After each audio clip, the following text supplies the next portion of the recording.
Весна – традиционное время проверки состояния и очистки автотрасс. Это, конечно, еще не аврал, и больших претензий к ГИБДД у главы республики нет, но с незаконными парковками инспекторы могли бы обходиться и жестче.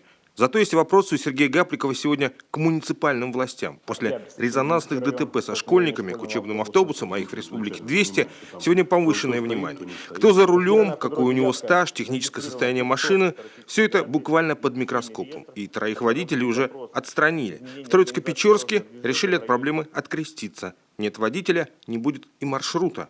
Не получилось. Просто нет человека, который бы с категорией и к этим требованиям подходил бы на территории. Ну и что теперь? Ну ищите человека, создавайте условия, привлекайте его. Я тоже так могу по многим вопросам сказать, нет у меня возможности и руки опустить. Когда давали поручение?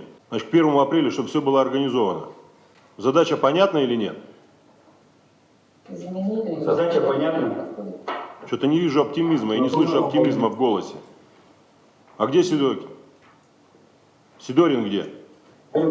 Командировки. Командировки. Значит, не сделайте до 1 числа, сам поедет за этим рулем. Официально аварийность на дорогах республики сейчас на спаде. Состояние проезжих частей муниципальные власти вроде как контролируют.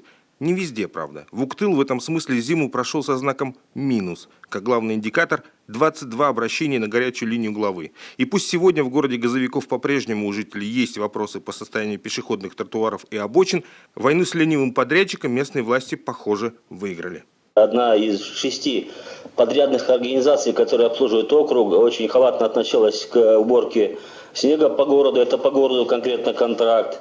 Мы, значит, провели 2 комиссии, заслушивали данную организацию, значит, вносили претензионные письма, значит, с контракта сняли 800 рублей.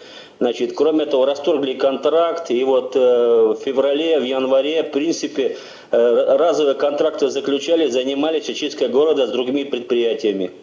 Снегопады весной не редкость, поэтому норму очистки выпускать уборочную технику через 6 часов после осадков Сергей Гапликов назвал недопустимой. У нас особые условия, разом иногда выпадает месячная норма, поэтому реакция должна быть моментальной, заявил глава Коми, иначе персональная ответственность вполне может превратиться в уголовную. Максим Васильев, Вячеслав Беспалов, телеканал Юрган, Сыктывкар.